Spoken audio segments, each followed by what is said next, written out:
The limestone caves beneath Blood Creek ran red with something that wasn't mineral deposits, while the Kentucky wilderness echoed with screams that the wind carried like prayers to deaf gods. In the darkness of those underground chambers, iron shackles meant for one purpose found another, and torchlight revealed scenes that would haunt the hills for generations. The year was 1852, and in the depths beneath the Appalachian foothills, a man named Sylven Morriche was about to repay cruelty with something far worse than death. This is the story of how Kentucky's most ruthless plantation owner discovered that some debts must be collected in flesh, in darkness, in the slow understanding that monsters aren't born in caves. They're created by the very system that profits from breaking human souls. What happened in those limestone tunnels has been buried in county records for over 170 years, until now. Before we jump back in, tell us where you're tuning in from, and if this story touches you, make sure you're subscribed, because tomorrow, I've saved something extra special for you. The Blood Creek caverns stretched beneath Kentucky limestone like the veins of a dying god, their walls slick with moisture that tasted of copper and ancient stone. Stalactites hung from cathedral ceilings like teeth waiting to close, while underground streams whispered secrets that echoed through chambers no surveyor had ever mapped. The air down here moved differently, carrying sounds from miles away, distorting screams into something that might have been wind or might have been prayers answered by the wrong deity. In the autumn of 1852, these caves held more than geological wonders. They held justice of a kind that would never appear in courthouse records or county histories. The kind that required darkness, patience, and a willingness to become the very monster that circumstance demanded. Sylven Morriche knew every tunnel, every sinkhole, every place where the ceiling dropped low enough to trap a man who didn't know the proper path. He'd spent 18 months mapping this underworld while supposedly hunting ginseng root for his master's medicinal trades. But ginseng wasn't what he'd been cultivating in the darkness. Revenge required deeper roots. The Carroll plantation sprawled across 200 acres of tobacco fields in the hill country, outside Ashton Ridge, where morning fog clung to the valleys like guilt that refused to burn away.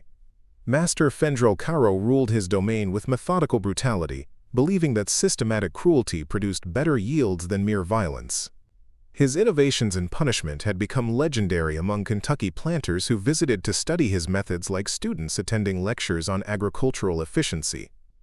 The cave system ran directly beneath the plantation's northern boundary, accessed through a sinkhole hidden in a bramble thicket that Caro had ordered left wild to discourage runaways from fleeing north. The irony was perfect. He'd created the very escape route that would become his tomb. Sylven had arrived at Carroll Plantation 6 years prior, purchased from a Louisville auction house after his previous master died of typhoid. The bill of sale listed him as experienced field hand, some knowledge of herbs and wilderness survival, slight damage to left hand from mill accident, otherwise sound. That slight damage, 3 missing fingers, had saved his life more than once. Caro considered him too maimed for prime field work, assigning him instead to forage duty in the surrounding wilderness. Freedom of a sort. The kind that came with iron expectations and consequences measured in flesh. But on the morning of October 3, 1852, Sylven stood at the cave entrance with rope coiled around his shoulder, lamp oil in his pack, and 18 months of accumulated rage finally crystallizing into action. The plan had been perfected through observation, trial, and the kind of patience that only absolute powerlessness could teach. Where are you experiencing this story right now? What hour marks your corner of the world? Share in the comments below. And if tales of justice carved from darkness fascinate you, engage with this content and subscribe. Because what unfolded in those limestone depths has been deliberately erased from every historical record that matters. The plantation bell had rung at dawn, summoning workers to another day of stripping tobacco leaves under the Kentucky autumn sun. But Sylven heard something else in that brass voice. He heard Lunara Feldren, his wife, gasping her last breath after Caro's overseer administered 50 lashes for the crime of learning to read. Heard Orlith Danavar, his sister, screaming as she was sold to a Mississippi cotton plantation to pay Caro's gambling debts. Heard 6 years of swallowed fury, bitten responses, and carefully maintained submission finally demanding its price. Caro would come. Sylven had guaranteed it through careful manipulation of circumstances. A week prior, he'd reported finding a cache of runaway supplies in the caves, suggesting that escaped slaves were using the tunnels as an underground railroad station. Caro's greed had been immediate. If runaways were moving through his property, he could capture them, claim rewards, and establish himself as a guardian of Kentucky's peculiar institution. The master would want to see the evidence personally before involving authorities. Pride demanded it. His reputation as the most efficient planter in 3 counties required that he handle threats to the system with personal attention. The morning mist thinned as the sun climbed higher, burning away the last remnants of concealment. Sylven waited at the cave mouth, his posture the perfect image of dutiful servitude, while every muscle in his body coiled like a spring trap waiting for the right pressure. Caro appeared exactly when expected, riding his dappled mare along the ridge trail, his silver-topped riding crop reflecting sunlight like a promise of violence. Behind him rode his eldest son, Vorik Caro, 23 years old, and already perfecting his father's casual cruelty. The younger Caro had distinguished himself the previous summer by designing a new punishment frame that maximized pain while minimizing permanent damage to valuable property. Some legacies were inherited through blood, others through deliberate education and evil. "You found their hideout, boy?" Caro's voice carried the assumption of truth that came from never being questioned by those whose lives he controlled. "Yes, Master Caro, deep in the cave system. They got supplies, blankets, even some weapons cached down there. But there's something else you need to see. Something valuable." Sylven kept his eyes downcast, his voice pitched to suggest both fear and eagerness to please. The master dismounted, tying his mare to a limestone outcropping. His boots, fine leather imported from Cincinnati, crunched on the cave gravel as he approached the entrance. Vorik followed, carrying a rifle with the casual confidence of someone who'd never faced real danger. "Show me," Caro demanded, peering into the darkness that swallowed sunlight like a hungry throat. Sylven lit his lamp with practiced ease, the flame casting dancing shadows across walls that had witnessed centuries of slow geological change. Now they would witness something much faster. "This way, sir, about 200 yards in, where the main passage splits. You'll want to see it with your own eyes."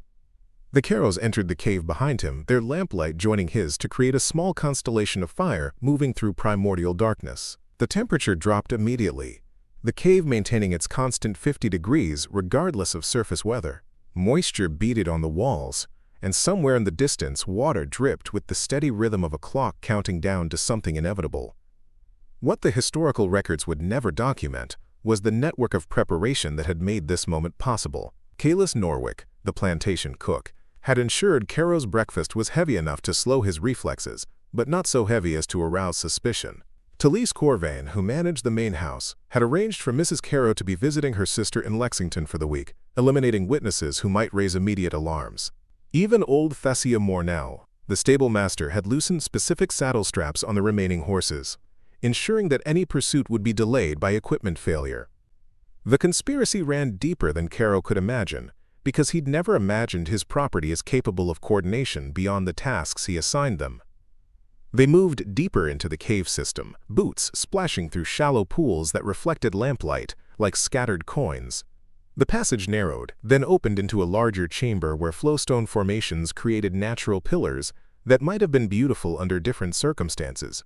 Here, the acoustics changed, sounds amplifying and echoing until whispers became shouts, and footsteps thundered like approaching storms. "Where's this cache you mentioned?" Vorik's voice carried impatience learned from his father, the assumption that waiting was something only lesser beings endured. "Just ahead, Master Vorik. Where the passage drops down to the lower level, you'll need to crouch a bit, but it opens up again real quick." The lie came easily, practiced through 6 years of telling white men what they needed to hear to maintain their illusions of superiority. But this lie served a different purpose than survival. This lie served justice that courts would never recognize and history would never record. Sylven led them to a natural choke point where the ceiling dropped to 4 feet, forcing them to bend almost double to continue. Beyond it, the passage did open again, but not in the way he'd described. Beyond it lay a chamber with only one entrance and walls too smooth to climb. A natural prison that had taken 18 months to find and prepare. As Caro ducked to enter the low passage, Sylven's rope moved with the speed of long planning finally released into action. The rope settled around Fendrel Caro's neck with the whisper of hemp against skin, pulled tight before recognition could become resistance. His lamp tumbled to the stone floor, flame extinguishing in a pool of spilled oil that spread like liquid darkness. Behind him, Vorik's shout of alarm echoed through the chamber, amplified by limestone acoustics until it sounded like a chorus of the damned. But Sylven had counted on the son's response. The younger Caro's rifle was already falling from nerveless fingers, knocked aside by a calculated strike to the wrist that sent pain shooting up his arm. The weapon clattered against stone and discharged, the shot deafening in the enclosed space, the bullet ricocheting off walls until it spent itself in some distant chamber where echoes went to die. Preparing and narrating this story took us a lot of time, so if you are enjoying it, subscribe to our channel. It means a lot to us. Now, back to the story. This wasn't impulse born of sudden rage. This was engineering refined through careful observation and practiced in the darkness, where no one could witness rehearsals. Sylven Morriche had been born free in the mountains of eastern Kentucky, son of a freedman who'd purchased his own liberation through 20 years of saving every coin that passed through his hands. That freedom had lasted exactly 9 years before a crooked magistrate declared his father's manumission papers fraudulent, selling the entire family south to settle imaginary debts. Some men collected taxes, others collected human souls. The profit margin was better on the latter. His wife, Lunara, had been a house servant in Louisville, known for her skill with medicinal herbs and her dangerous habit of reading every book she could find. Caro had purchased her specifically for that knowledge, then punished her mercilessly for possessing it. The contradiction was perfect. He wanted her skills, but resented the intelligence required to develop them. The night she died, Sylven had been forced to dig her grave in the family cemetery, placing her body among Caro ancestors as if proximity to white bones could somehow sanctify the ground. He'd worked in silence while the overseer watched, making sure the hole was deep enough that animals wouldn't disturb it, making sure that evidence of excessive punishment stayed buried alongside the victim. That was the night something fundamental had broken inside him. Not his spirit or his will to survive, but rather the last restraint that kept him tethered to the performance of submission. Some vessels, once cracked, could never hold water again. They could only spill everything they'd contained. His sister, Orlith, had been sold 3 months later. Caro had lost heavily at cards to a Mississippi planter who demanded payment in property rather than currency. She'd been 26 years old, skilled in weaving and dye work, valuable enough to settle a debt measured in thousands of dollars. Sylven had watched her being loaded into the trader's wagon, wrists bound, eyes empty of everything except the knowledge that this was how families ended in their world. The trader had paid in advance, counting out bills while Orlith sat silent in the wagon bed. $1,500 for a human being. 30 pieces of silver, adjusted for inflation and moral bankruptcy. But here's what the historical records couldn't capture: the network of resistance that had been growing in the shadows of Caro's efficiency. The Blood Creek family, they called themselves, though the name never appeared in any overseer's log or plantation record.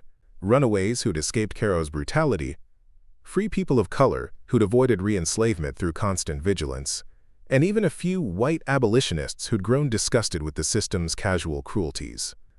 They used the caves, not just as hiding places but as a complete underground network that connected safe houses across 3 counties.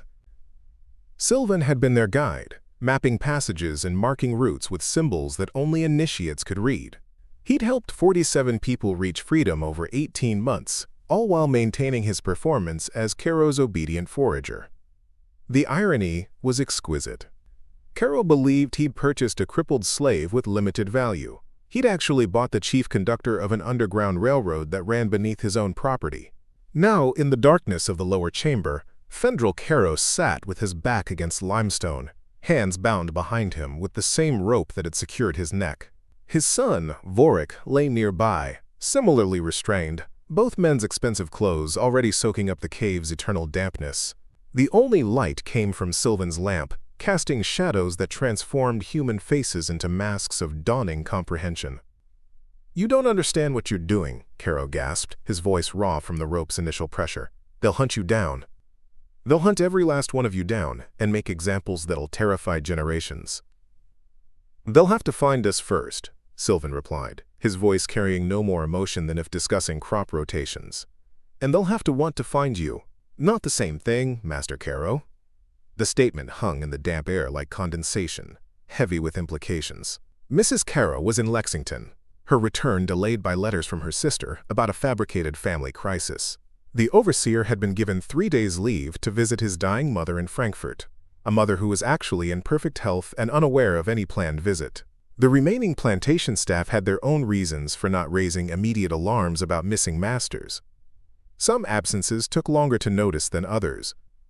Vorik struggled against his bonds, the rope biting deeper with every movement.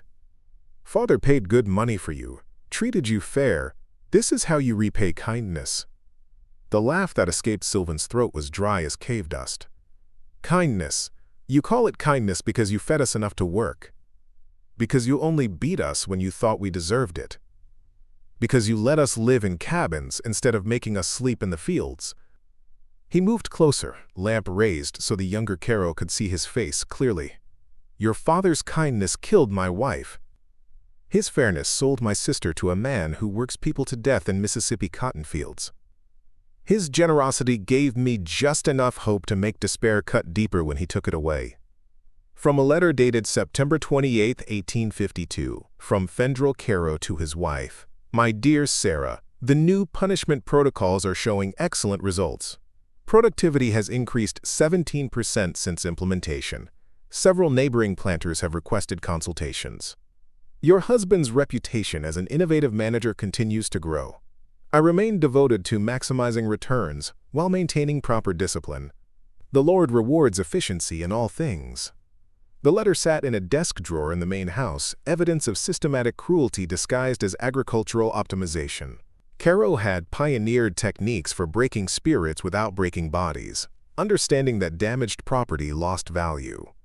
He'd written articles for agricultural journals about proper management of human capital that other planters studied like scripture. But here's what transformed this from simple revenge into something darker and more complex. Sylven had been present when Caro developed many of those innovations, had watched the master experiment with different punishment ratios, timing discipline for maximum psychological impact, calculating exactly how much suffering produced optimal submission. He'd been forced to assist, holding implements while Caro measured responses, recording data in ledgers that documented human pain with the same attention other planters gave to rainfall and soil composition. The personal and political couldn't be separated. They were the same wound, bleeding in different directions. "My children," Caro whispered, his voice cracking like autumn leaves. "Thomas and Margaret, they need their father. They're innocent in all this." "So was my sister," Sylven replied. "So were the 47 people I helped escape through these caves. So were the hundreds you've broken over the years. Each one somebody's son or daughter or parent." He pulled out a small leather journal, water-stained but legible, that he'd carried for 3 years. It contained names, dates, and brief descriptions written in Lunara's careful hand. She'd documented every punishment she'd witnessed, every sale, every calculated cruelty that Caro had inflicted while calling it proper management. "Your wife kept records too," Sylven said, opening to a page marked with a dried flower. "Listen to this one, October 14, 1849. Master Caro administered 30 lashes to Samuel for the crime of humming while working. Said it disturbed his concentration. Samuel was 16 years old. The wounds became infected. He died 6 days later." Caro noted in his ledger, reduced inventory by 1 unit, minimal financial impact due to low acquisition cost. The entries continued, page after page of systematic documentation. Lunara had understood that someone needed to remember, even if remembering came with the risk of death for literacy. Some records were too important to leave unwritten. Vorik had gone pale, though whether from fear or dawning understanding remained unclear. "Those journals are lies. Slave fantasies meant to make us look cruel." "Your father taught me to read his agricultural reports," Sylven said quietly. "Made me learn so I could help compile data on yields and efficiency. Never occurred to him that those same skills would let me document his innovations in cruelty. Never occurred to him that property might have memory longer than convenience required." The younger Caro's education had been thorough. He could identify tobacco varieties by leaf texture, calculate profit margins in his head, and design punishment equipment with the precision of an engineer. But he'd never learned to see the people he managed as capable of anything beyond assigned tasks. That blind spot was proving fatal. Somewhere above them, the plantation continued its daily rhythms. Workers moved through fields, completing tasks that had been refined over generations of forced labor.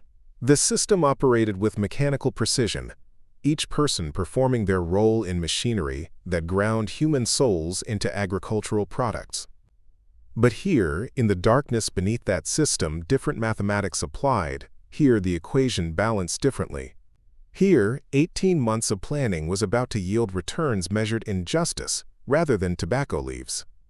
Sylven extinguished his lamp, plunging the chamber into absolute darkness. In that blackness, where no light had ever penetrated naturally, Fendril Carroll began to understand that some debts came due in places where no amount of money or property or social standing could negotiate better terms. The cave had its own economy, and in that economy, masters and slaves traded places when the darkness gave permission. The darkness in the lower chamber was absolute, the kind that existed before creation myths and persisted after lamps were extinguished. It pressed against eyeballs like a physical weight, making the mind conjure shapes and movements where none existed. Sylven had spent months acclimatizing to this particular darkness, training himself to navigate by touch and sound, and the slight temperature variations that marked different passages. The Carrows had no such preparation. "What are you doing?" Vorik's voice cracked with barely contained panic. "Light the lamp. I command you to light it." Commands meant nothing in absolute darkness. Hierarchy required visibility, the ability to see who stood above and who groveled below. Strip away light, and all men became equal in their blindness. Sylven waited, counting heartbeats, listening to the subtle shift in breathing that marked the transition from anger to fear to something approaching terror. He'd learned patience from 18 months of preparation, from years before that of enduring cruelty with the knowledge that resistance would only bring more pain. Now that patience served a different purpose. 3 weeks prior, he'd made his final reconnaissance of this chamber, measuring its dimensions with rope marked at careful intervals. 23 feet from wall to wall, 16 feet to the ceiling at its highest point, and most critically, 147 feet from the entrance. Far enough that sounds wouldn't carry to the surface. Far enough that the darkness became total. Far enough that rescue seemed less likely than death. The planning had begun in earnest after Lunara's burial. Grief had a clarifying effect, burning away the last pretense that submission might eventually lead to mercy. Her death had proven what he'd always suspected but refused to fully accept, that compliance only encouraged more elaborate cruelty, that the system rewarded brutality and punished humanity. He'd started mapping the caves the next week, using his foraging duties as cover. Carroll wanted ginseng root and medicinal herbs that grew in the damp forests surrounding the plantation. What he got was a conductor for the Underground Railroad, who used every expedition to extend his knowledge of the subterranean passages that honeycomb the Kentucky limestone. The Blood Creek family had provided resources. Nadira Queleth, a free woman of color who ran a boarding house in Ashton Ridge, had supplied rope and lamp oil purchased through intermediaries who wouldn't connect the materials to their eventual use. Kalen Virith, a white schoolteacher sympathetic to abolition, had provided detailed maps of cave systems from geological surveys, helping Sylven correlate surface features with underground passages. Even Danessa Vorin, Carrow's own housekeeper, had played her part. She'd been the one to suggest Mrs. Carroll visit her sister, planting seeds of concern about family matters that required immediate attention. She'd arranged the overseer's absence with forged letters about his mother's health. She'd managed the household's rhythm so that certain absences wouldn't trigger alarms until time had done its work. The conspiracy was vast because the suffering had been vast. Every person Carroll had brutalized became a potential ally in his downfall. Every family he'd separated provided motivation for those who remained. The plantation ran on forced labor, but beneath that surface efficiency lay networks of resistance, invisible to those who'd never learned to look. Sylven relit his lamp, the flame catching with a soft whoosh that seemed deafening after the silence. The sudden light revealed the Carrows blinking against brightness that felt like an assault after minutes of absolute darkness. Both men's faces showed the beginning of true fear, the kind that came from understanding how thoroughly their circumstances had changed. "Here's what's going to happen," Sylven said, his voice carrying the flat certainty of someone who'd rehearsed this speech in the darkness. "You're going to stay in this chamber. I'm going to seal the entrance with rocks and clay, making it look like a natural collapse. The cave system has dozens of dead ends. Yours will just be one more." He gestured toward the chamber's corners where supplies had been carefully cached. "You have water. 3 barrels, enough for 2 weeks if you're careful. You have hardtack and dried meat, not much, but sufficient. You have blankets to keep off the chill, though the dampness will make them less effective over time." Fendrel Caro's face had gone ashen. "You're going to leave us here to die slowly. That's murder. That's evil." "No," Sylven corrected. "That's justice. Murder would be quick. A bullet to the head, or a knife across the throat. This is something different. This is letting you really understand what it feels like to be property with no control over your fate." He moved to the corner where supplies were stacked, pulling out a small wooden box. Inside were materials Caro would recognize: a ledger, pen, and ink. The same tools the master had used to document his innovations in systematic cruelty. "You're going to keep records," Sylven continued. "Document every hour down here. Every thought, every prayer, every moment when hope dies and resurrects itself just to die again. You're going to write it all down, because someone needs to remember what it feels like to be reduced to property waiting for an owner's mercy." The parallel was exact. Caro had spent years documenting the breaking of human spirits with clinical precision. Now he would document his own deterioration with the same attention to detail. Vorik struggled against his restraints, the rope cutting deeper into wrists already raw from previous efforts. "You can't do this. We're human beings. We have rights." The statement hung in the damp air like an obscenity. Sylven's laugh was soft as settling cave dust. "Rights? Like the right to own other human beings? The right to separate families for profit? The right to calculate exactly how much suffering produces optimal submission?" He crouched beside the younger Caro, lamp held close enough that Vorik could see every scar on the hand that held it. "Your father taught me about rights. Taught me they only exist for people he considered fully human. Everyone else was property, tools to be used and discarded when broken." From the plantation records dated March 3, 1851, implemented new efficiency protocol. Reduced food rations by 15% while increasing work hours by 10%. Initial resistance managed through strategic discipline. Results exceed projections. Profit margins improve significantly. Several neighboring planters have requested detailed documentation of methods. The document sat in Caro's study, one of dozens that chronicled the systematic optimization of human suffering. Each protocol had been tested, refined, and shared with other planters who saw people as agricultural inputs rather than souls deserving dignity. But here's what the records couldn't capture: the calculations that had led to Lunara's death. She'd been fed reduced rations under the new protocol, her strength diminished by systematic deprivation. When she'd been discovered with a book, her weakened body couldn't survive the punishment that would have been merely brutal under normal circumstances. The efficiency protocol had killed her as surely as the overseer's whip. Some innovations had consequences their designers never anticipated. Sylven stood, retrieving additional rope from his pack. "I've studied your methods, Master Caro, learned from your journals about timing and psychological impact. You taught me that suffering becomes more effective when the victim understands it's systematic rather than random. When they know their pain serves a purpose beyond immediate punishment." He began securing the additional rope to a natural limestone column, creating an anchor point. "So I'm giving you purpose. You're going to document the dissolution of power, the transformation from master to prisoner, from authority to irrelevance. Future generations might find your records. They'll learn what it feels like when the system you profited from turns its machinery against you." The darkness pressed in from beyond the lamp's small circle of light, patient as geological time. The caves had witnessed millions of years of slow transformation. Limestone formed from ancient seas, passages carved by water that moved with the patience of centuries. Human drama played out in minutes against that vast timescale, brief and violent and ultimately insignificant to stone that would outlast empires. But for the men in this chamber, time moved differently. Each heartbeat became a negotiation with fate, each breath a reminder of how tenuous control really was. Fendrel Caro had begun to shake, though whether from cold or dawning comprehension remained unclear. "They'll search for us, My wife will organize search parties. The whole county will mobilize. Your wife is in Lexington, where she'll remain for another 4 days due to her sister's crisis, Sylven replied, checking his knots with professional precision. By the time she returns and notices your absence, evidence will have been carefully arranged. He pulled out a carefully prepared document, unfolding it to reveal Caro's own handwriting, perfectly forged through months of practice. This letter explains how you and Morriche have gone to investigate reports of runaway activity in the eastern counties. How you expect to be gone a week, possibly 2.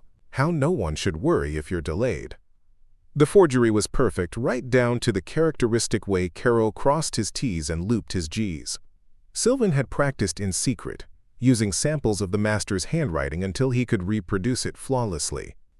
Skills learned through forced education now serving purposes the teacher never intended. Meanwhile, Sylven continued, the Blood Creek family will arrange evidence suggesting you headed east. Witnesses will report seeing 2 white men matching your descriptions in towns 40 miles away. False trails leading nowhere, while you sit here in the darkness, understanding too late that the property you never valued had been watching, learning and preparing. The strategy was elegant in its complexity, multiple layers of deception, each one buying time while the Caros slowly comprehended their situation's hopelessness. No dramatic confrontation, no immediate violence, just the slow grinding of inevitability, powered by meticulous planning. Morriche's voice had lost its command authority, replaced by something approaching pleading. You'll never get away with this. Someone will figure it out. Someone always does. Perhaps, Sylven acknowledged, but by then you'll have documented every moment of your descent. Your journals will testify to what it feels like to be powerless, to be property waiting for an owner's mercy that never comes. And if no one finds you before the end, well, the caves keep secrets for centuries. He began gathering his supplies, preparing to seal the chamber. The Caros would have light from candles included in their supplies, enough for carefully rationed illumination. But eventually, inevitably, the darkness would reclaim its territory. And in that darkness, 2 men who'd never questioned their right to own human beings would learn what it meant to be owned by circumstance, trapped by stone, subject to forces beyond their control. What would you choose? The certainty of immediate violence, or the slow education of absolute powerlessness? The rope work was complete. The supplies were arranged. And somewhere above, the plantation continued its daily rhythms, unaware that its masters were learning lessons they'd spent lifetimes refusing to acknowledge. The lamp cast dancing shadows across limestone walls as Sylven made his final preparations, each movement deliberate as a surgeon arranging instruments. The Caros watched with the fixed attention of men trying to find hope in the smallest gesture, searching for signs that this might be elaborate theater rather than genuine imprisonment. Their denial was almost touching in its desperation. Fendrel Caro had begun speaking, words tumbling out with increasing urgency. I can compensate you. Papers of freedom, money enough to start fresh somewhere new, letters of introduction to northern contacts who'll never question your past. Name your price. My price was my wife's life, Sylven replied without looking up from his work. My sister's freedom, 6 years of accumulated dignity. You can't pay what you've already taken. He pulled additional supplies from a concealed cache in the chamber's far corner, more rope, additional lamp oil, and most significantly, a collection of documents that had been carefully hidden over months of preparation.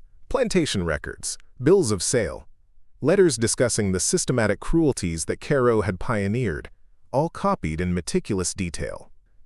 These will go to the Kentucky Abolitionist Society, Sylven explained, holding up the papers, to newspapers in Cincinnati and Louisville, to anyone who might use them to expose what really happens on plantations like yours. Your innovations in managing human property will become evidence of systematic evil rather than agricultural expertise. The revelation struck Caroel like a physical blow. His reputation had been built on those innovations, his standing among fellow planters dependent on maintaining the fiction that his methods represented progress rather than refined cruelty. Exposure would destroy more than his personal legacy. It would undermine the entire philosophical framework that justified his world. But here's what the official records would never document: the careful coordination required to reach this moment. While Sylven prepared the cave prison, Other members of the Blood Creek family were executing their own assignments with clockwork precision. Nadira Queleth was in Ashton Ridge at that very moment, speaking with the local marshal about rumors of runaway activity in the eastern counties. She'd mentioned, casually, that she'd heard two well-dressed white men discussing tracking expeditions toward Lexington. Plant the seed, then let official curiosity water it into false leads that would consume search resources.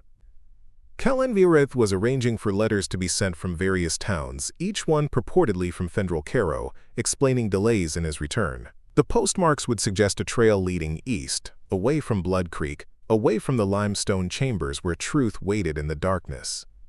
Even old Zarina Clavith, who managed the plantation stables, was playing her part. She'd report horses missing, suggesting theft by the same runaways that Caro had gone to investigate. More evidence pointing away from reality, more time purchased through coordinated deception. The conspiracy extended beyond the plantation into the surrounding community. Dr. Arendor Valtrick, a physician who'd grown disgusted by treating injuries that came from systematic punishment, would testify that he'd warned Caro about chasing runaways into dangerous territory. His professional opinion would add weight to the narrative of a tracking expedition gone wrong. Some networks grew in darkness, invisible to those who'd never learned to see beyond their own assumptions. Sylven moved to the chamber entrance, where natural limestone formed a narrow passage that could be sealed with careful placement of rocks. He'd spent weeks collecting stones of appropriate size, hiding them in various locations throughout the cave system.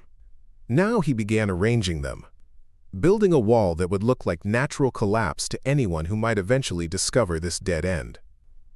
"Wait," Vorik's voice had lost all pretense of command. "At least tell us how long. How long until someone comes?" The question hung in the damp air, heavy with implications. How long until rescue? How long until supplies ran out? How long until hope finally died and stayed dead? Sylven paused in his work, considering the question with the seriousness it deserved. "Your father taught me about timing. How punishment loses effectiveness if it comes too soon or too late. How the anticipation of suffering sometimes cuts deeper than the suffering itself." He placed another stone, the sound of rock against rock echoing through the chamber. "So I'll tell you this much. Mrs. Caro returns from Lexington in 4 days. She'll notice your absence, but the forged letter will buy another week before real concern develops. Search parties will form, but they'll follow false leads east. 2 weeks, maybe 3, before anyone thinks to search these caves thoroughly." The mathematics were brutal in their clarity. The Caros had supplies for 2 weeks if they rationed carefully. Search parties might arrive in 3. The gap between survival and rescue measured in days that would feel like decades in absolute darkness. "But here's what you need to understand," Sylven continued, his voice carrying no more emotion than if discussing crop rotation. "Those search parties, if they come, won't be looking very hard. Your overseer has enemies. Your methods have created resentment among neighboring planters who see your efficiency as a threat to their own operations. Your wife has her own reasons for not being too eager to find you." He pulled out another document, this one written in a feminine hand. "This is from Mrs. Caro's correspondence with Reverend Calor Vinrith. Quite detailed discussions about theology, though the theology seems remarkably concerned with what happens after you're gone. Your wife has been planning for widowhood longer than I've been planning this." The revelation hit Fendrel like a second imprisonment. His own wife, the woman he'd provided for and protected under the legal framework of marriage, had been anticipating his death with the same clinical attention he'd applied to managing his plantation. Some betrayals ran deeper than employee disloyalty. From a letter dated August 12, 1852, recovered from Mrs. Caro's personal papers, "Dear Reverend Vinrith, I appreciate your spiritual guidance during these trying times. You are correct that a woman must consider her future security, particularly when married to a man whose innovations attract dangerous attention. Should the Lord call my husband home, I trust you will continue to provide comfort and counsel. Your devoted friend, Sarah." The correspondence suggested more than spiritual consultation. It suggested preparation for a future where Fendrel's death, however it came, would be received as liberation rather than tragedy. Sylven added more stones to his growing wall, each placement narrowing the gap between imprisonment and permanence. The Caros watched with the horrified fascination of men seeing their own tombs constructed before their eyes. "My children," Fendrel whispered, the words barely audible above the sound of stone against stone. What happens to them? They inherit a plantation built on bones, Sylven replied, placing another rock. They profit from suffering their father refined into systematic practice. They become what you made them, unless they choose differently. He paused, wiping limestone dust from his hands. Your son Thomas is 17 now, old enough to question the system he'll inherit. Your daughter Margaret is 15, already troubled by what she sees but afraid to voice objections. Maybe your absence teaches them something your presence never could.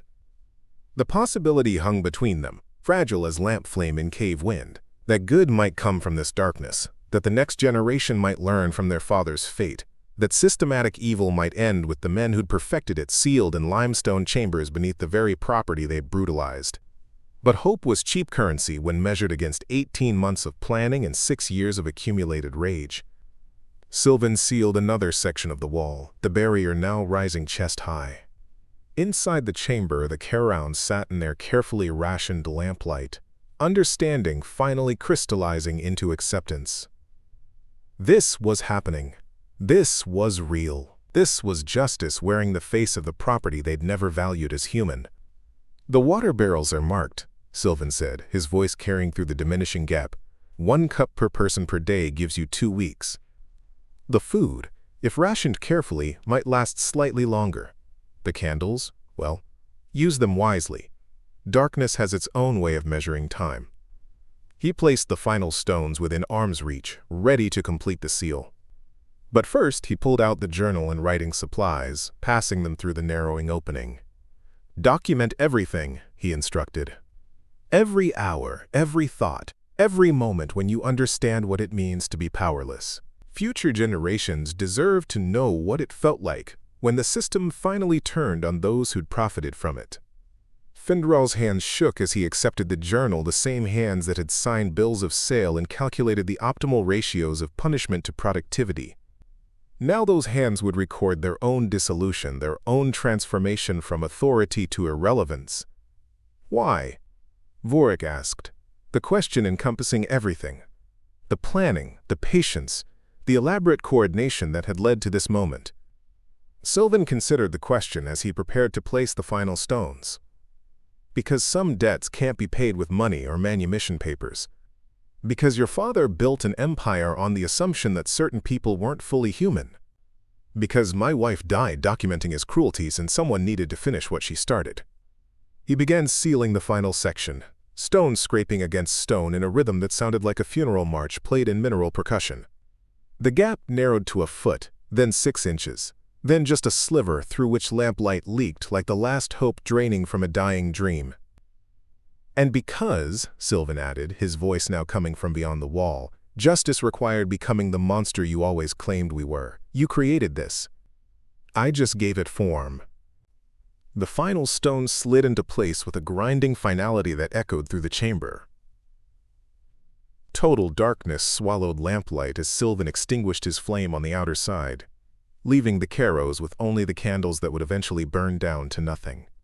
In that sealed chamber, 2 men who'd never questioned their right to own human beings sat in the silence of absolute powerlessness, beginning to understand too late what it meant to be property with no control over fate.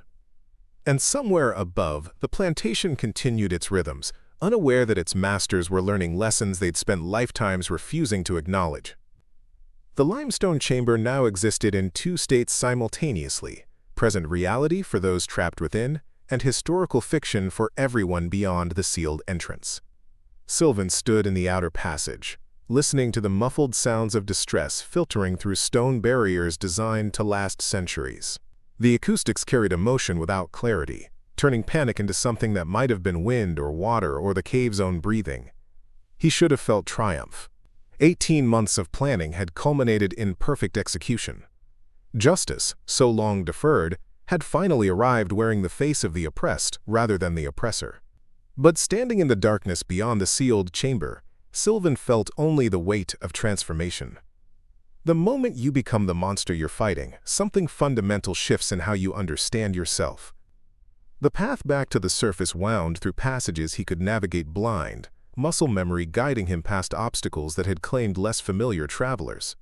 Each step took him further from the imprisoned Caros and closer to the performance he'd need to maintain for the rest of his life. The role of faithful servant, now enhanced with the tragic heroism of someone who'd watched his master vanish into dangerous territory despite warnings. But here's what the cave system couldn't answer: where justice ended and revenge began.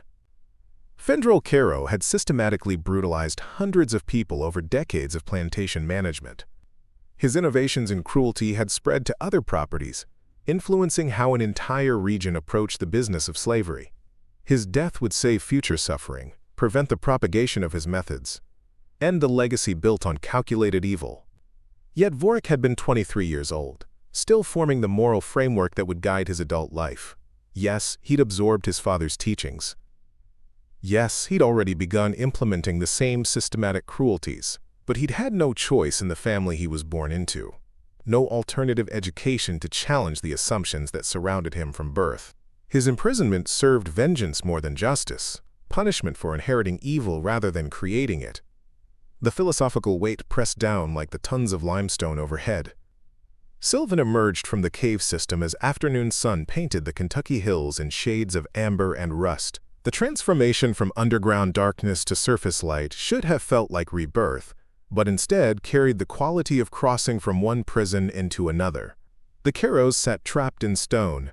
He would be trapped in performance, locked into the role of loyal property for however many years remained before the system finally collapsed under its own contradictions. From the personal journal of Lunara Feldren, dated June 3, 1850, 2 years before her death, Sylven asks me why I document these cruelties when the very act of writing could mean death. I tell him that someone must remember. History belongs to those who write it, and if we let them write our story, we'll be erased as surely as if we never existed. These records are acts of resistance, proof that we saw, we understood, and we refused to accept their narrative of our supposed inferiority. Her words had proven prophetic. The documents she'd compiled, now copied and distributed through the Blood Creek family network, would outlive both her and those who'd killed her. Memory was its own form of justice, ensuring that future generations would know what had been done in the name of progress and prosperity. But Lunara's philosophy raised uncomfortable questions. If documentation mattered, if bearing witness served justice, then sealing the Caros in darkness without testimony seemed to contradict her principles. Unless the journals they would keep, the records of their own dissolution, served the same purpose from the opposite perspective. Masters documenting their own powerlessness, authority recording its own irrelevance. Perhaps that was the deeper justice, forcing those who'd profited from erasure to document their own removal from history. Sylven made his way back to the plantation, timing his arrival for the evening meal when his absence would be noticed but not yet suspicious. The journey gave him time to construct the narrative he'd need to maintain. Worry about the masters who'd been gone all day. Concern about tracking runaways into dangerous territory. The performance of loyalty that would protect him from questions he couldn't afford to answer. But performance was its own kind of imprisonment. The slave quarters came into view as sunset painted the horizon in colors that might have been beautiful under different circumstances. Smoke rose from cooking fires, while voices carried across the distance, fragments of conversation in a language coded to be meaningless to those who hadn't learned to listen properly. The community had its own way of communicating, passing information through songs and stories that white masters dismissed as simple entertainment. Kalis Norwick met him at the edge of the quarters, her face carefully neutral. The master's return yet? The question was for any potential observers. Between them it carried different weight. No, Sylven replied, his voice carrying just the right note of concern. They went deep into the caves following signs of runaway activity. I told Master Caro it was dangerous, but he insisted. The narrative was established. Now it needed to propagate through the network, reaching every ear that might eventually be questioned about the Caros' disappearance. But here's what complicated the moral mathematics. Not everyone in the slave community would approve of what Sylven had done. Some would see it as justified resistance. Others as dangerous provocation that invited retaliation against the entire population. The act of individual revenge always carried collective consequences when you were property rather than citizen. Old Thessia Mornell approached as darkness settled, her face carved with lines that told stories of 7 decades survived under various masters. She'd been there when Sylven arrived 6 years ago, had witnessed his transformation from newly purchased property to trusted forager to something darker that grew in the spaces between submission and rebellion. "They coming back?" she asked, her voice carrying weight that suggested she already knew the answer. "No." The single word hung between them, heavy with implications. Thessia's eyes searched his face, reading the burden there, the cost of justice that came with crossing lines that couldn't be uncrossed. "What you done, it's gonna echo," she said quietly. "Gonna change things, maybe not the way you hoped. Some weights, once you pick them up, you carry forever." She wasn't wrong. The Caro's disappearance would trigger investigations, searches, and eventually consequences that would ripple through the entire region. Other masters would tighten security. Other plantations would increase surveillance. The act of resistance, however justified, would create conditions that made future resistance harder. Unless it didn't. Unless the fear it generated in masters proved stronger than the control they could exert. Unless the uncertainty about which of their faithful property might be planning similar justice created cracks in the system's foundation that eventually widened into collapse. The variables were too complex to calculate with certainty. Sylven moved through the evening meal preparations, maintaining his routine while his mind wrestled with questions that had no comfortable answers. At what point did justice become indistinguishable from revenge? When resistance transformed into something that mirrored the cruelty it opposed? Where the line existed between necessary violence and becoming the monster that circumstance demanded? From a sermon by Reverend Calor Vinreth delivered 3 weeks prior to the Caro's disappearance, we must ask ourselves what kind of justice we serve. The justice that perpetuates cycles of violence, or the justice that breaks those cycles through moral courage? Scripture teaches us that vengeance belongs to the Lord, yet we live in a world where the Lord seems content to let injustice flourish. Perhaps our role is to serve as instruments of divine correction, or perhaps our role is to transcend the very systems that create the need for correction. The Reverend had been speaking about slavery broadly, but his words applied to this specific situation with uncomfortable precision. Sylven had chosen to serve as instrument rather than transcendence, had opted for correction through cruelty rather than transformation through moral example. But moral examples didn't bring back the dead, didn't reunite separated families, didn't stop the systematic brutality that ground human beings into agricultural inputs. Some choices existed beyond the comfort of easy ethics. Night settled fully now, and with it came the time when the Blood Creek family traditionally met in the deep woods beyond plantation boundaries. Sylven made his way through familiar paths, arriving at a clearing where others had already gathered. Faces illuminated by carefully shielded firelight, each person carrying their own relationship to what had been done in their collective name. Nadira Queleth spoke first, her voice carrying the weight of someone who'd been coordinating resistance longer than most. "The false trail is laid. Letters are posted. Stories are spreading through Ashton Ridge about 2 white men heading east on tracking expedition. We've bought time, but time has a price." "What price?" someone asked from the shadows. "Attention," Nadira replied. "Investigation, eventually truth or something close enough to it. And when that comes, every one of us connected to this will face consequences." The gathering fell silent, each person calculating their own level of exposure, their own potential costs. Colin Vireth, the white schoolteacher who'd risked her reputation to support abolition, stepped forward. "I've been thinking about what we've done. About the difference between justice and revenge, resistance and cruelty. I don't have answers, but I think we need to acknowledge that we've crossed a line that can't be uncrossed." "Some lines need crossing," Sylven said quietly. "Some evils are too systematic for anything less than systematic response." "Agreed," Colin replied. "But we also need to understand that crossing those lines changes us. We don't get to remain innocent while executing justice. We become something different. Something that carries both liberation and burden." The philosophical weight of her words settled over the gathering, like the cave darkness that even now was teaching the Caros about powerlessness. "What would you choose? The moral purity of refusal, knowing that refusal means continued suffering? Or the tainted necessity of action, knowing that action transforms you into something you never intended to become?" The fire crackled, sending sparks towards stars that looked down with the indifference of celestial bodies that had witnessed every human drama and found them all equally brief against the scale of cosmic time. In sealed chambers beneath their feet, two men were beginning their education in absolute powerlessness. On the surface, their victims were grappling with the cost of teaching that lesson. And somewhere in the space between, justice and revenge competed for definition in a world where both seemed equally necessary and equally damning. 3 days after sealing the chamber, Sylven stood in the main house kitchen, maintaining his performance of concerned servant while Mrs. Caro's housekeeper sorted through her master's correspondence. The routine search for clues to the missing men's whereabouts was expected, even encouraged. What wasn't expected was the leather-bound ledger that Danessa Voren pulled from a locked drawer, her face going pale as she read its contents. "Sweet, merciful heaven," she whispered, her hands trembling as she turned pages filled with Fendrel Caro's meticulous handwriting. "Sylven, you need to see this." The ledger contained more than plantation records. It documented a network of informants Caro had cultivated across 3 counties. People who reported on suspicious abolition activity, underground railroad operations, and anyone suspected of harboring runaways. Names, locations, payment amounts, all recorded with the same clinical precision he'd applied to documenting punishments. And there, on page 47, Sylven found entries that made his blood turn cold. Nadira Quellith, Ashton Ridge Boarding House.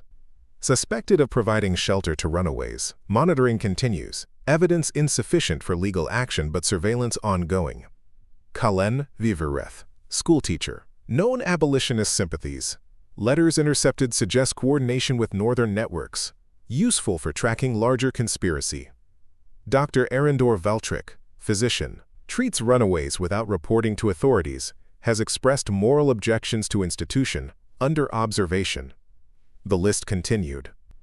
Every member of the Blood Creek family that Caro had suspected was documented, along with evidence he'd been collecting, waiting for the right moment to act. The ledger was a loaded weapon, pointed at everyone who'd helped seal him in that cave. But here's what transformed simple documentation into genuine threat: the final entry, dated 2 weeks before his disappearance. Contingency protocols established. Should I fail to report to Marshal Blackwood by October 10th, sealed documents to be opened containing all evidence collected regarding suspected abolition conspiracy. Deputy Harrison has been instructed to execute warrants immediately upon notification. Today was October 6th. 4 days remain before Caro's dead man's switch triggered an avalanche that would bury everyone connected to the Blood Creek family. Danessa's voice shook as she read the entry aloud. "He's got insurance, information sealed with the marshal that gets opened if he doesn't check in. Everyone we know, everyone who helped, they'll all be arrested, tried, probably hanged for conspiracy." Sylven's mind raced through calculations that suddenly included variables he'd never considered. Saving the Caros meant facing justice for his own actions, but letting them die meant condemning dozens of innocent people to legal murder. The moral mathematics had shifted from simple revenge to impossible choice. "We have to get them out," Danessa said, her earlier complicity transforming into panic. "We have to unseal that chamber and bring them back before the deadline." "And then what?" Sylven's voice was hollow. "They identify everyone involved. The whole network collapses anyway, just with us present for the executions instead of hiding from them." The kitchen fell silent, except for the ticking of the mantel clock, each second marking progress toward a deadline that promised destruction regardless of which path they chose. From a sealed envelope in Marshal Blackwood's office, dated September 25, 1852, to be opened only if I fail to report by October 10th. Contained herein is evidence of extensive abolition conspiracy operating in our jurisdiction. Named parties have been providing material support to runaway slaves, coordinating with northern agents, and actively undermining the institution upon which our prosperity depends. I have refrained from immediate action to gather comprehensive evidence. If you are reading this, my delay has proven fatal. Execute justice swiftly and thoroughly. The document sat in the marshal's safe, ticking like a time bomb toward the moment when Caro's silence would speak louder than any testimony. But here's what complicated the situation further. Sylven couldn't simply release the Caros and claim the imprisonment had been someone else's doing. Too many people knew the truth. Too many threads connected him to the planning, execution, and sealing of that chamber. Freeing them meant condemning himself, while only partially protecting the network. Unless he could construct a different narrative. One where Caro's disappearance resulted from accident rather than intention, where his survival came from discovery rather than planned release. The kitchen door opened, and Kalis Norwick entered, her face carrying news that made bad situations worse. There's been a development. Young Thomas Caro, the master's eldest son, he's been asking questions around town, talking to people about his father's investigations, showing interest in the same network his father was monitoring. The implication was clear. Even if they managed to prevent the marshal from opening those documents, the younger generation was already learning to see patterns their fathers had identified. The surveillance wouldn't end with Fendrel's death. It would be inherited, refined, continued by sons who'd learned their lessons well. How long before Thomas connects the pieces? Sylven asked, though he suspected he knew the answer. He's already suspicious, Kalis replied. Been asking about you specifically. About your foraging routes, your time in the caves, your relationship with his father. Smart boy, unfortunately. Takes after his father in all the wrong ways. The walls were closing in from multiple directions. Time constraints from the marshal's deadline, investigation from Thomas Caro, and the growing realization that justice executed in darkness only created more darkness, spreading like ink dropped in water until everything was stained. Sylven moved to the window, staring out at the plantation that had been his prison for 6 years. Somewhere beneath those hills, 2 men sat in sealed chambers, rationing water and documenting their own dissolution. Their deaths would trigger legal mechanisms that destroyed dozens of lives. Their survival meant facing consequences that had seemed acceptable when revenge was the only consideration. But revenge had never been simple. It came packaged with collateral damage, unintended consequences, and the weight of choices that looked different in hindsight than they had in the planning stages.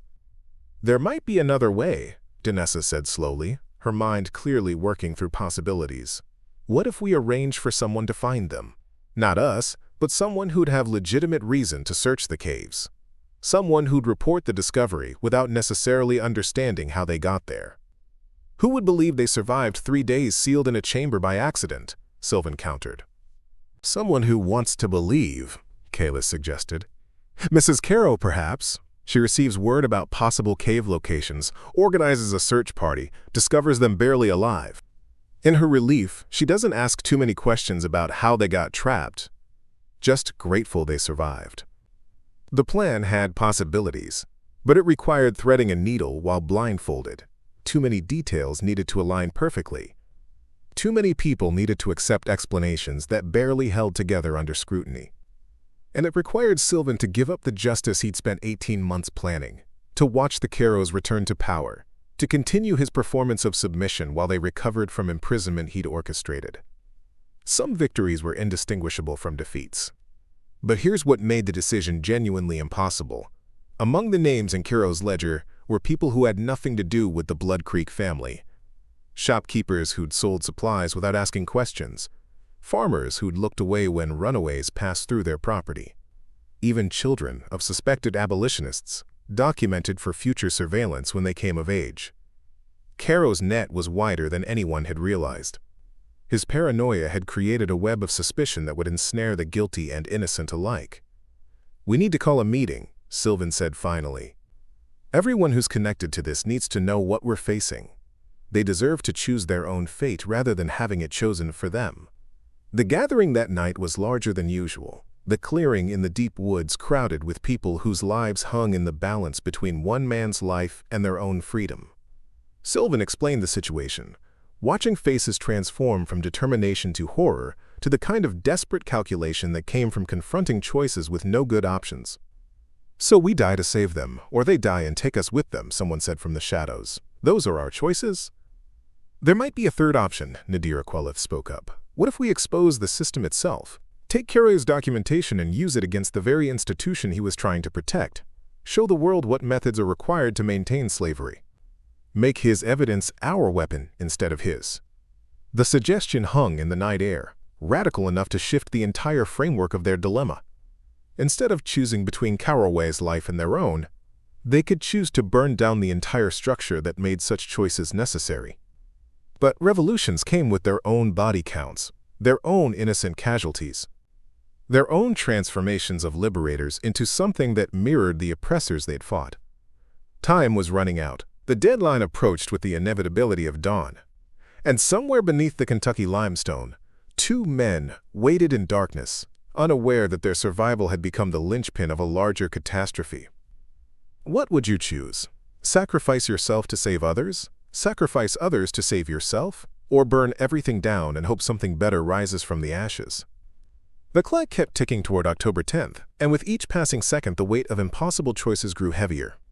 The decision came not from consensus but from necessity.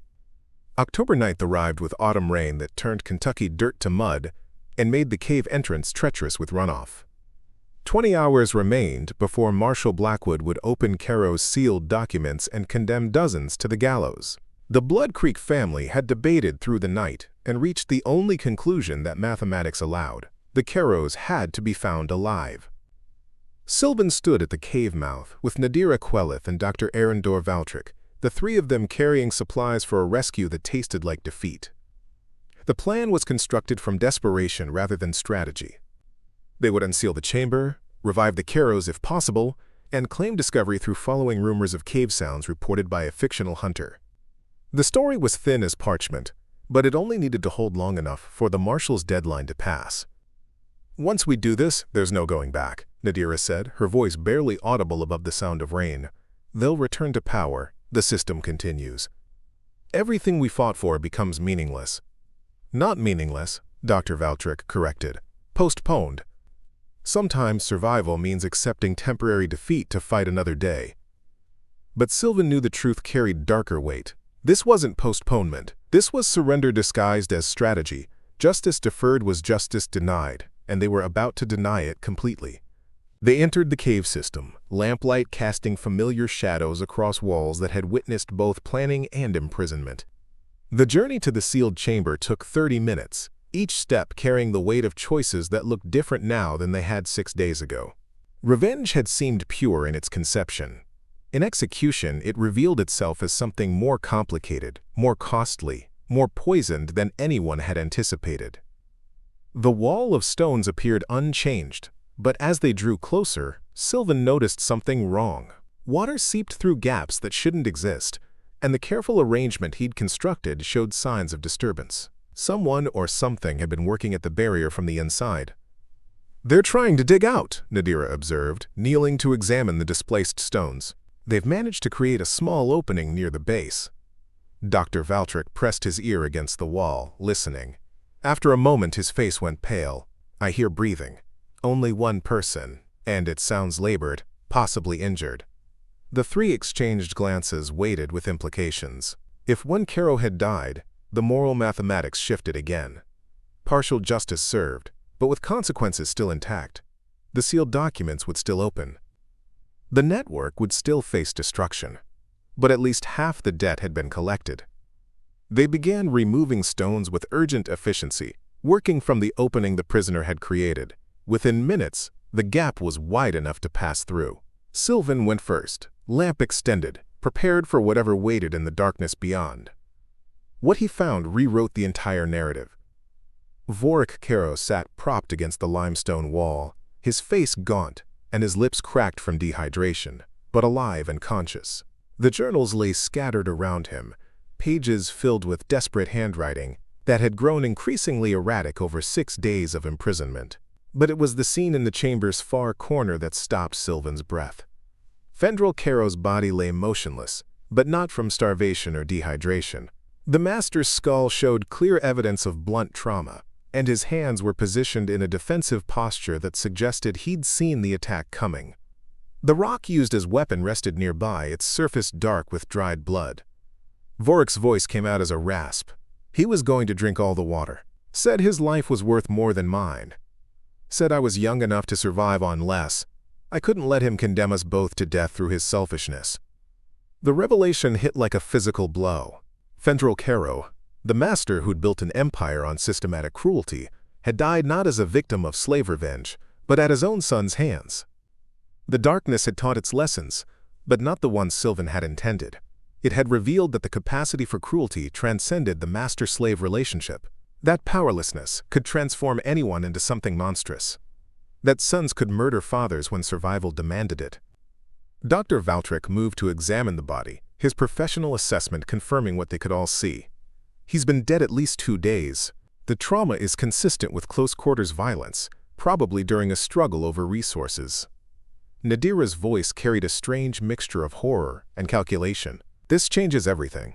If Vorik killed his father, we're not murderers, we're witnesses to patricide committed under extreme circumstances. But Vorik's next words destroyed even that fragile narrative. "I know what you did," he said, his eyes fixing on Sylven with terrible clarity. "I found my father's journals, the ones he kept in here. He documented everything, including his suspicions about you, about the Blood Creek family. He knew you were helping Runaways. He knew about the network. He was collecting evidence for a systematic purge." He gestured weakly toward the scattered journals. But he also documented his own methods. Every innovation in cruelty, every calculated punishment, every family separated for profit. He wrote it all down with the same pride other men take in scientific achievements. And reading it, trapped in here with him, I finally understood what we were. What I was becoming. Vorik's voice cracked. So when he tried to take the water, when he declared his life more valuable than mine using the same logic he'd applied to your lives, I saw the future, saw myself becoming him, and I couldn't allow it. From Fendrel Caro's final journal entry, dated October 5, 1852, Day 4, water supplies diminishing faster than calculated. Vorik suggests equal rationing, but this shows his youth and inexperience. In crisis, leadership requires difficult decisions. My knowledge and experience make my survival more valuable to the family interests. He will understand this eventually, or he won't survive to care. The entry captured everything wrong with Fendrel's worldview. The casual calculation of human worth, the assumption that some lives mattered more than others, the belief that cruelty served higher purposes, and it had finally turned inward, consuming its creator. But here's what made the situation genuinely impossible. Vorik's patricide, however justified by circumstances, didn't erase the sealed documents. The deadline remained. Unless they could somehow use this death to their advantage, construct a narrative that served multiple purposes simultaneously. "We need to think carefully about what story we tell," Nadira said, her mind already working through possibilities. Vorik killed his father, yes, but under what circumstances? And who was responsible for those circumstances? Sylven understood immediately. They could claim Vorik and Fendrel had been exploring caves when natural collapse trapped them. That Fendrel had died from injuries sustained in the collapse. That Vorik had survived by chance and been rescued just in time. The patricide would remain secret, known only to those present. The sealed documents would be rendered irrelevant by Fendrel's death from natural causes. But that meant protecting Vorik, giving him the life his father's death had granted him, allowing him to inherit the plantation and potentially continue the systematic cruelties that had defined the Caro legacy. Unless Vorik himself had been transformed by the experience. Unless 6 days in darkness, watching his father's true nature revealed under pressure, had created something different from what Fendrel had been shaping. "I want to make a deal," Vorik said, his voice gaining strength. "You help me construct a story that protects us all, and I'll give you something in return. My father's evidence network. His documentation of abolitionist activity. All of it burned. The sealed documents with the marshal, I can claim they contain business affairs that died with him, request their return unopened. No one gets prosecuted. The network survives." He paused, then added the offer that changed everything. "And I'll free 20 people. Papers of manumission, passage north, enough money to start fresh. 20 lives for my father's death. It's not justice, but it's something." The proposal hung in the damp cave air, complex as the moral calculations it demanded. Accept, and they became complicit in covering up patricide while gaining concrete freedom for 20 people. Refuse, and they faced exposure, prosecution, and death for everyone connected to the Blood Creek family. Some choices existed in spaces where ethics became negotiation rather than principle. Sylven looked at the scattered journals, at Fendrel's body, at Vorik's desperate face, and understood that justice had never been simple. It was messy, compromised, and often indistinguishable from the very deals that maintained systems of oppression. But 20 lives were 20 lives. 20 families kept together. 20 chances for something better than bondage. "We'll need names," he said finally. "The 20 you'll free. I choose them, not you." Agreed. They carried Vork from the cave as rain continued falling, washing away evidence while they constructed their collective fiction. By the time they reached the surface, the story was polished. Tragic accident, natural cave collapse, one survivor found barely alive. Fendrel Caro, respected planter and innovative manager, lost to the same wilderness he'd tried to tame. The official investigation would find nothing suspicious. The sealed documents would be returned unopened to the grieving family. And Vork Caro would inherit his father's empire, with the understanding that some debts had to be paid in freedom rather than continued oppression. But underground, in sealed chambers that would remain forever marked by what had transpired, the truth waited in journal pages that told a different story. The story of how systematic cruelty finally consumed its creator, how sons learned to see fathers clearly only when darkness stripped away all pretense, and how justice arrived wearing faces no one had anticipated. The rain fell harder as they emerged into daylight that felt wrong after the cave's eternal darkness. And somewhere in that precipitation, the boundary between revenge and rescue, justice and survival, guilt and innocence, washed away into streams that would carry the truth in directions no one could predict. The courthouse in Ashton Ridge filled with mourners on October 17, 1852, as the county gathered to honor Fendrel Caro's contributions to agricultural innovation and regional prosperity. Sylven stood in the back with other enslaved workers brought to demonstrate the deceased master's benevolence, watching as speakers praised a man whose true nature had been documented in journals now hidden in caves that kept secrets for centuries. The official record told a sanitized story. Respected planter lost to tragic cave accident while investigating reports of geological formations that might improve drainage on his property. His son Vork barely survived, rescued by loyal workers who'd heard his desperate calls echoing through the limestone passages. A hero's death for a man who'd spent his life perfecting systematic cruelty. But 3 weeks after the funeral, Vork Caro kept his bargain. 20 people received papers of manumission in a private ceremony that would never appear in county records. Sylven had chosen carefully. Families kept together, skilled workers who could find employment in the north, and several members of the Blood Creek family whose continued presence in Kentucky had become too dangerous. Among them was Calise Norwick, Talise Corvain, and old Thesia Mornell. Their freedom purchased, not with money but with silence, about how Fendrel Caro really died. Sylven himself was not among the freed. His knowledge of what had transpired made him too valuable to release, too dangerous to set loose where he might speak truth to those who'd believe it.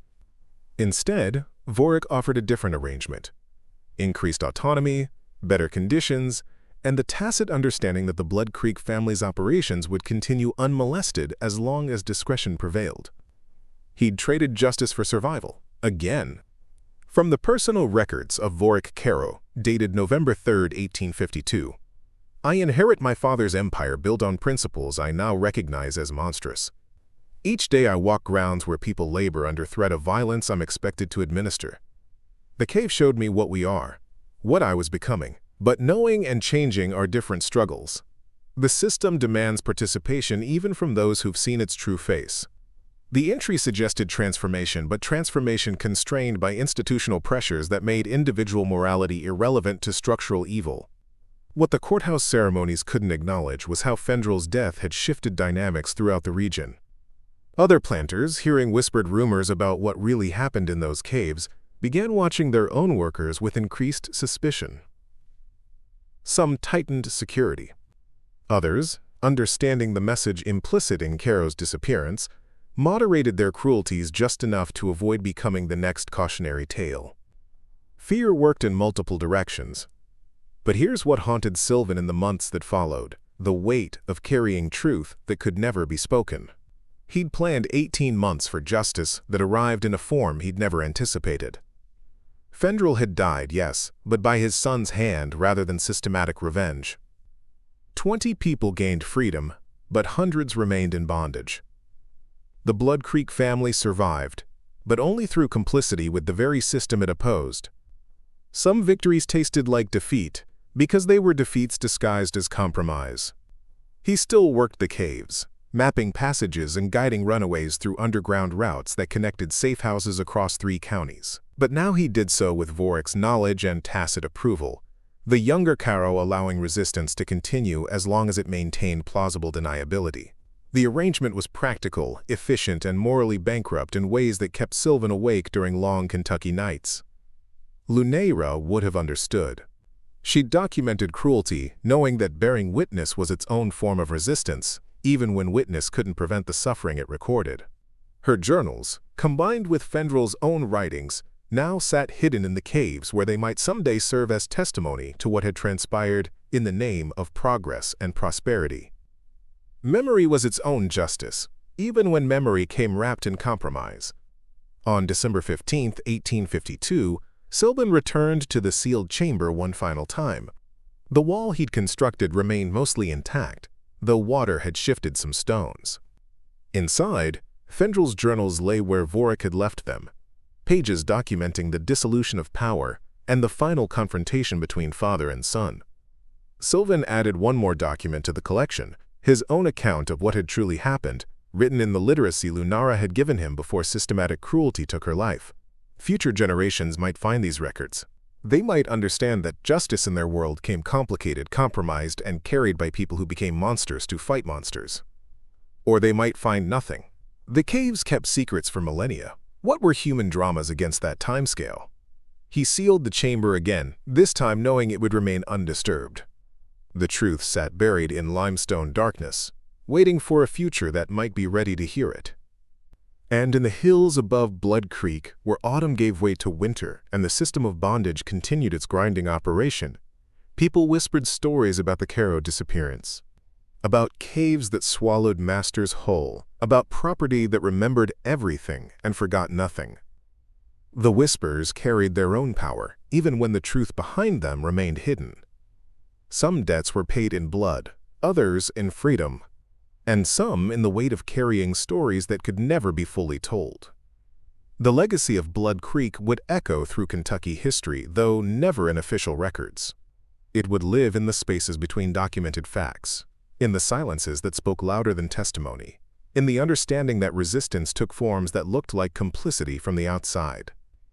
Justice remained imperfect, incomplete, and insufficient. But it was something. And sometimes, in a world built on systematic cruelty, something was all that could be wrested from the darkness. We've only begun to uncover the buried truths. The next untold story runs even deeper. Subscribe before we reveal what else history tried to erase.